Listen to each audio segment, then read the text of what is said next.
I left town for 6 days, just 6, packed a duffel bag, locked my gate, and drove out like I had 100 times before, gravel crunching under my tires, dust trailing behind me. Nothing unusual, and when I came back, my road was gone. Not blocked, not damaged, gone. Like it had never existed, like someone reached into reality and hit delete on the only way in or out of my own property. And yeah, I know how that sounds dramatic, maybe even a little paranoid, but I'm telling you, I turned off the county highway expecting that same half-mile stretch of gravel I'd driven for years, and instead, I slammed on my brakes in front of what looked like a man-made hill straight out of a war zone. 8 feet high, packed dirt, wide enough that even if I tried, there was no getting around it, no squeezing past, no maybe I can make it if I gun it, nothing. Just a wall. And on top of that wall, a construction fence, bright orange, stiff in the wind, with those clean, brand-new signs zip-tied across it. Private property. No trespassing. Clean. Professional. Permanent. Like they weren't expecting me back at all. I sat there with the engine running, staring at it, waiting for my brain to catch up with my eyes, because somewhere in my head I thought, maybe I took a wrong turn, maybe this is a different road, but no, the tree line was the same, the bend in the highway was the same, even the old mailbox at the corner was still there. Everything was exactly where it should be except for the one thing that mattered, my road. Now here's where it gets interesting, because that road wasn't just some informal dirt path. It wasn't something I carved out myself or shared with a neighbor on a handshake deal. No, that road was a recorded easement, established back in 1964, written into the county records, tied to my deed like it was part of the land itself, legally protected access. The kind of thing that doesn't just disappear because someone with money decides it's inconvenient.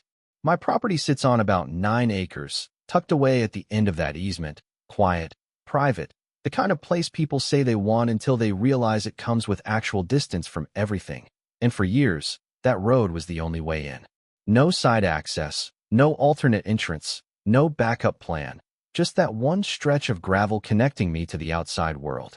And about 8 months before all this happened, a company called Blackridge Summit Development bought the land between me and the highway.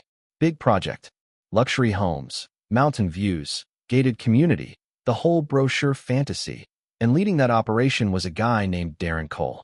Now Darren, he was the kind of guy you could read in about 10 seconds. Expensive watch, spotless boots that had clearly never touched real dirt, and that casual confidence that says, I'm used to getting my way. The first time I met him, he was standing off to the side of my road with a survey crew, pointing at stakes like he was directing traffic in his own little kingdom. I pulled up, rolled down the window, and he walked over with a smile that didn't quite reach his eyes. You live back there? He asked, nodding toward my land. I said, yeah, every day, this is my only access. He nodded slowly, like he was filing that away somewhere. Then he asked how often I actually used the road. That question, that's the one that stuck with me. Because it wasn't curiosity, it was calculation. I told him straight up, every single day. It's not optional. And then I added, just to make sure we were clear, that easement is permanent. It's recorded. It's not going anywhere. He smiled again, wider this time, almost amused, and said, we'll take good care of the area. And that was it. No argument, no pushback, no sign of conflict, just that smile. Looking back now, that should have been the warning. Fast forward 2 months, construction ramps up, trucks coming in, trees getting cleared, the usual noise of progress, but my road? Untouched. Still there. Still mine. So I let my guard down. Thought maybe, just maybe, this guy understood boundaries, legal ones at least.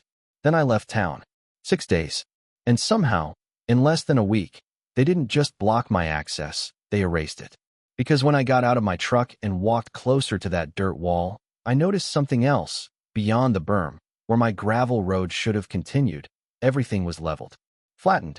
Graded over like it had never been there. And off to the right, cutting through what used to be open land, was a brand new paved road, smooth asphalt, clean edges, curving away toward a gated entrance I'd never seen before. They didn't reroute my driveway, they replaced it.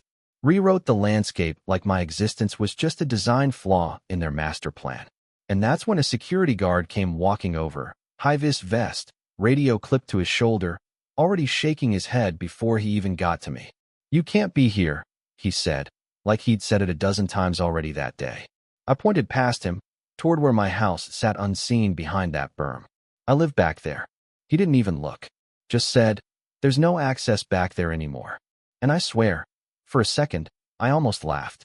Not because it was funny, but because it was so absurd it felt like a joke someone forgot to finish. No access? To my own property? That's when I pulled out my phone and called Darren. He picked up on the second ring, calm, relaxed, like he'd been expecting me. "Hey," he said, casual as ever. I didn't bother with pleasantries. "My road is gone." There was a pause, not surprised, not confused, just a pause. Then he goes, "Yeah, we rerouted that section. It was cutting through the center of our main boulevard." Like he was talking about moving a piece of furniture. I told him, real clear, "That's my legal access." And he sighs, actually sighs, like I'm the one being difficult. "We built you a better route," he says. "Comes in from the east side. Smoother grade, paved, easier access. Honestly, it's an upgrade." An upgrade. I'm standing there, locked out of my own land, and this guy is pitching it like a feature. I told him I didn't ask for a new route, didn't agree to one, didn't sign anything, and that's when his tone shifted, just slightly, enough to let me know exactly where I stood in his world. "Sometimes," he said, "these things need to evolve for the greater project. For the greater project, not for me, not for the law, not for reality, just for his bottom line." And right there, in that moment, I stopped arguing. Not because I agreed, but because I realized something important. He thought this was already over. He thought the dirt wall, the fence, the new road, that was the end of the story. He thought I'd either accept it or disappear. And that was his first mistake. Now let me pause the story for a second, because what Darren just did, that wasn't just bold, it was incredibly reckless, and honestly, kind of textbook. According to standard procedure in most U.S. counties, when a property has a recorded easement, especially one tied to access, it's not optional, it's not flexible, and it's definitely not something a developer can just improve without permission. That easement is a legal right attached to the land itself, not the person, which means even if ownership around it changes, that access stays exactly where it was defined unless there's a formal legal process to modify or extinguish it. And that process? It involves documentation, consent from all parties, and usually court approval. Not bulldozers at 6 a.m. while the homeowner's out of town. From a legal perspective, what he did falls under something called easement interference, and depending on how aggressive the action is, like, say, completely destroying the access point, it can escalate into obstruction or even trespass. And here's the part most people don't realize: providing an alternative route doesn't automatically make it okay. The law doesn't care if your new road is paved, prettier, or more convenient for you. The question is whether the original legal right was respected. If it wasn't, you're already in trouble. Now, psychologically, this is where it gets interesting. This is a psychological trap a lot of developers fall into. They start seeing land as a blank canvas instead of a network of legal obligations. Once they've invested millions into a project, every obstacle starts to look like something that can be negotiated or quietly removed. And when no one pushes back early, that confidence turns into entitlement. Darren didn't think he was taking a risk. He thought he was solving a problem efficiently. The lesson here is simple. When someone acts this confident while ignoring clear legal boundaries, it usually means they've either never been challenged before or they're about to be. So after that call, I didn't argue, didn't yell, didn't try to climb over that dirt wall like some kind of last stand.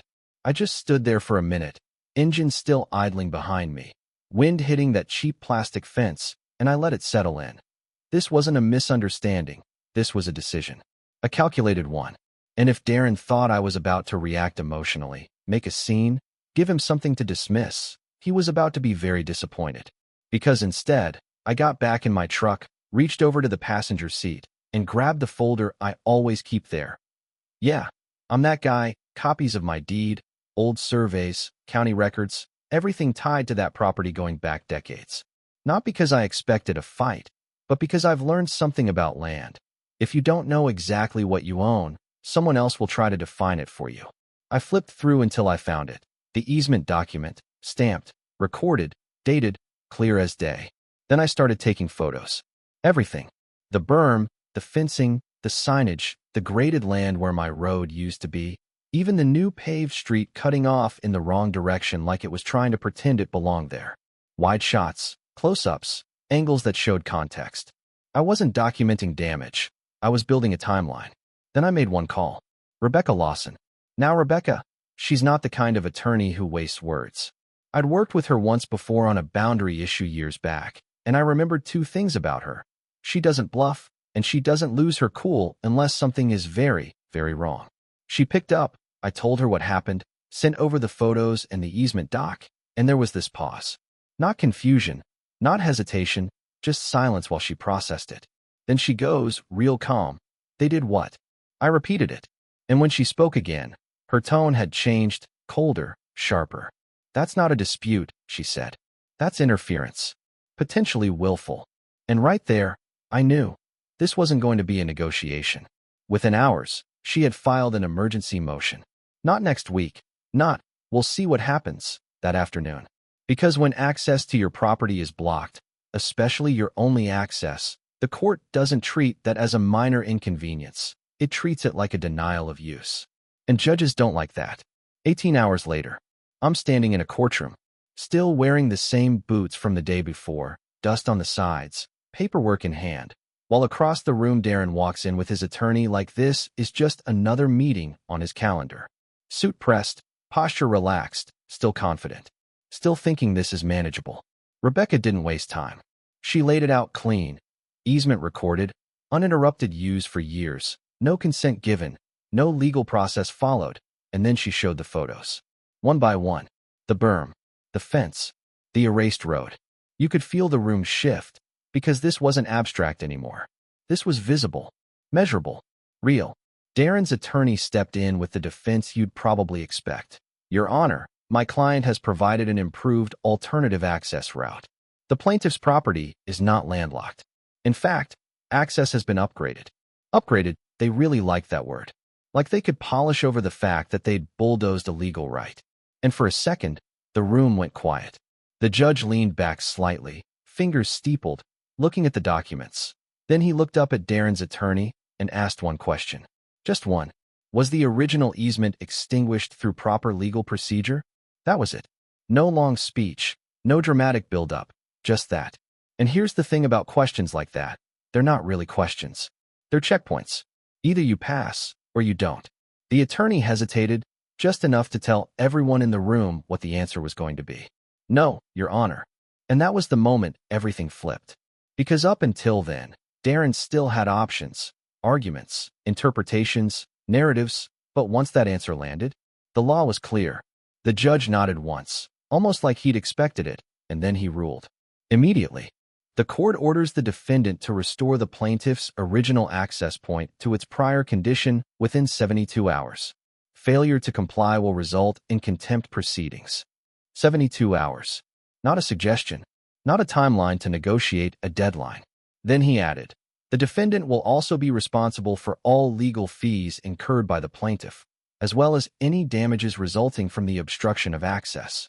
And just like that, Darren's upgrade turned into a liability. But it didn't stop there. Because when you dig up a recorded easement without authorization, you don't just have a problem with one homeowner.